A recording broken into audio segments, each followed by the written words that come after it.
Olá, aqui quem fala é Michele Camargo, seja bem-vindo a mais um vídeo do nosso canal. E no vídeo de hoje a gente vai falar sobre o trocador de calor casco-tubo, que é um trocador de calor bastante utilizado na indústria de um modo geral. Mas antes de começar, quero lhe convidar a curtir esse vídeo, compartilhar, se inscrever no nosso canal. E se você já é inscrito e gosta do nosso trabalho, nossos vídeos têm lhe ajudado e você deseja nos ajudar, você consegue se tornando membro do nosso canal. Como membro, além de nos ajudar, você também tem acesso a materiais e a vídeos exclusivos. Então clique em seja membro e verifique lá a modalidade que melhor lhe agrada. Bom, sem mais delongas, né, vamos então ao tema do nosso vídeo de hoje, que é o trocador de calor casco-tubo. E o que é o trocador de calor casco-tubo? É esse trocador que nós estamos apresentando aqui na tela. Né? Por que ele é chamado de trocador casco-tubo? Por conta da maneira como ele é construído mesmo. Né? Então, você tem um casco, que seria esse cilindro externo, e pelo qual vai a passar um determinado fluido. Né? Quando a gente fala fluido, pode ser um líquido ou pode ser um gás. E você tem os tubos. Né? Então, que são vários tubos, esses vários tubinhos que você vai ter aqui. Né? Eu falo tubinho comparado com o casco. Né?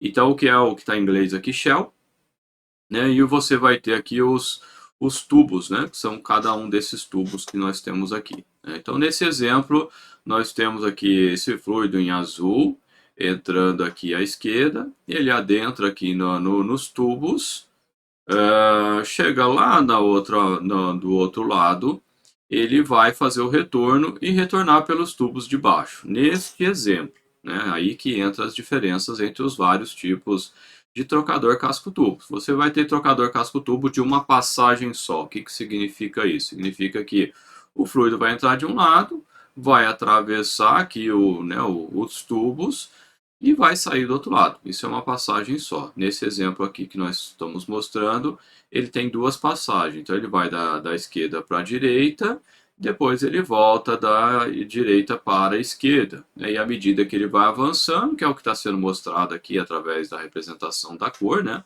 Ele entra mais frio, né, em azul aqui. À medida que ele vai evoluindo, a temperatura vai aumentando e, por fim, lá do outro lado, quando, né, ele sai aqui, ele vai sair numa temperatura mais alta, que é essa temperatura avermelhada que está aqui nessa animação. Né? E por outro lado, nós temos entrando um outro fluido aqui que está meio esverdeado, e aí ele entra e vai passando aqui ao redor. Né, aí você tem esse que é chamado aqui em inglês em baffles, que é nós chamamos de chicanas em português, né? Que ela justamente força com que você tenha esse movimento em zigue-zague aqui pelo casco para promover uma turbulência adicional no escoamento. Com isso, você melhora a eficiência do trocador de calor. É por isso que é feito dessa forma. E esse fluido, então, se um fluido está aquecendo, que é o que está entrando pelos tubos, ele vai resfriar. Então, ele entra numa temperatura que está indicada pelas setas aqui, né? Então, ele entra numa temperatura mais alta, uma seta vermelha, e vai diminuindo a sua temperatura até sair numa temperatura mais baixa. O quanto mais baixo ou quanto mais alto cada temperatura vai acontecer aqui, né, cada fluido vai entrar e sair, vai depender dessas vazões, né, vai depender do fluido em questão. Né? Então, se você estiver passando, por exemplo, água de um lado, por exemplo, suco de laranja do outro, você vai ter um comportamento. Se você trocar para água e óleo, você vai ter outro comportamento. E assim por diante. Então depende de cada caso. Né? Nesse exemplo aqui a gente tem duas passagens, mas existem trocadores de calor que tem quatro passagens, por exemplo. Né? Então você tem, nesse exemplo aqui, o que a gente vê vindo para a direita e vindo para a esquerda, ele é dividido em quatro. Então ele vem aqui, volta atrás, a gente não enxerga, aí ele volta para cá e depois retorna, né? Então ele vai e volta quatro vezes. Né? Então tem vantagens e desvantagens sobre isso aqui, né? O que é chamado aqui de tubo shifts, né? Que seria, não sei se eu falei certo, é o que a gente chama aqui em português de espelho, né? Bom, existem trocadores de calor casco-tubo que ao invés de eu ter o espelho, eu tenho o tubo que é envergado, né? Então você tem um conjunto de tubos que ele é conectado aqui e ele vai e volta, né? Um tubo só, né? Então cada tubo vai e volta num único tubo, sem ter esse espelho. Então, como eu disse, tem vantagens e desvantagens nessa configuração, né? Bom, e por que esse trocador de calor ele é bastante utilizado, né? Uma das questões, aí vai, é claro que isso aqui é bem relativo, né? Depende da comparação. Você vai ter casos, por exemplo, que o trocador de calor, o trocador de calor, ele pode ser mais vantajoso ou menos vantajoso. Mas entre elas, né, você vai ter a questão do custo, né, de um trocador de calor desse. E tem a questão do espaço, né? Ele costuma ocupar um espaço maior, né? Então, comparado, por exemplo, com um trocador de calor a placas, que a gente vai falar isso num outro vídeo, ele ocupa bem mais espaço, né? Para a mesma capacidade térmica, um trocador desse vai ocupar por volta aí de umas 3 vezes o espaço, né? De 3 trocadores de calor a placas, né?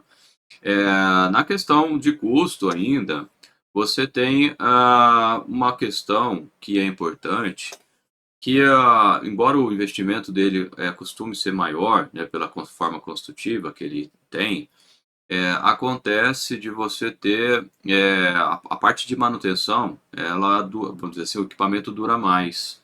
Né? Um trocador de calor a placas, por exemplo, quando a placa ela costuma ser fina, né? Ela tem placa de 0,7 milímetros, de 1 milímetro, 0,5, se não me engano. Então são placas, né, de espessuras bem fininhas, né, que com o tempo elas podem furar.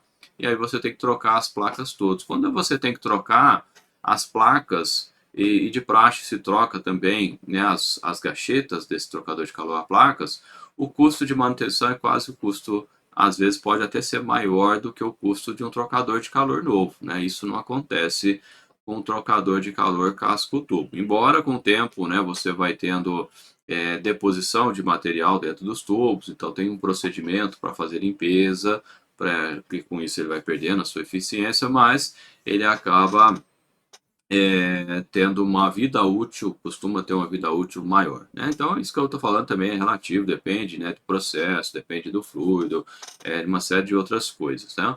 Um outro ponto que é importante é a parte de perda de pressão, né? Ele costuma ter uma perda de carga relativamente satisfatória, vamos dizer assim, né? É claro que quanto maior o tamanho do tubo que você utilizar, pior, né? Você vai mais, quanto mais comprido, a perda de carga é maior. Mas isso é uma questão inerente a qualquer trocador de calor, né?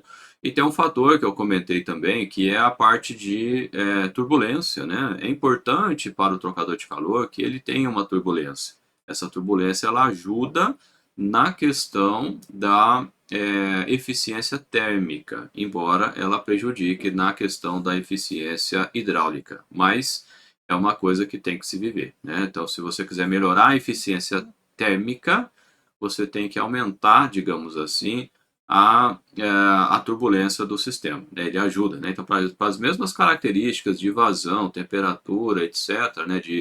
Não a temperatura que vai afetar a temperatura, mas para a mesma condição física, se você tiver um escoamento turbulento, você vai ter uma eficiência térmica maior, né? Isso pode ser importante também, né?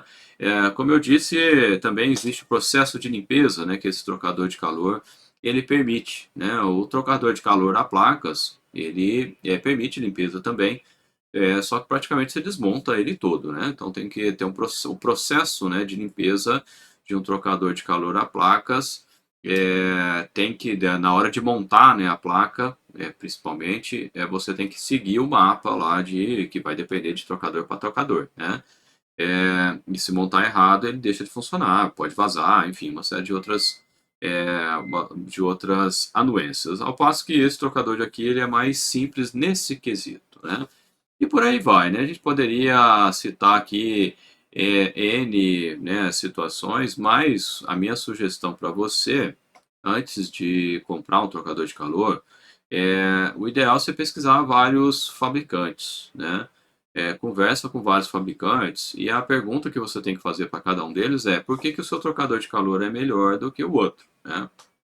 Aqueles fabricantes que só trabalham com trocador de calor a placas, eles vão falar que de tudo de bom das placas, né? E aquele fabricante que só trabalha com casco e tubo, por exemplo, ele já vai falar tudo de bom dos trocadores casco e tubo e vão falar aquilo que não é tão bom assim dos trocadores de calor a placas e assim por diante, né? Então, com isso, você consegue, através dessa consulta aos próprios fabricantes, quais são os prós e contras em relação ao seu processo, né? O trocador de calor, assim como bombas e equipamentos, o ideal, né, vai depender da sua aplicação. Não existe um trocador de calor que é perfeito para todas as aplicações, né? Tem trocador de calor, tem situações em que o trocador de calor a placas ele é totalmente proibitivo, né? Ao passo que você tem trocadores de calor a casco e tubo, que ele também é totalmente proibitivo. Então depende, né, como eu disse, do contexto de um modo geral. Mas o objetivo desse vídeo aqui era trazer essa informação, né, do que é, né, o trocador de calor e as principais componentes desse trocador de calor em específico. Ele é bastante utilizado. Beleza, pessoal? Um abraço e a gente se vê num próximo vídeo.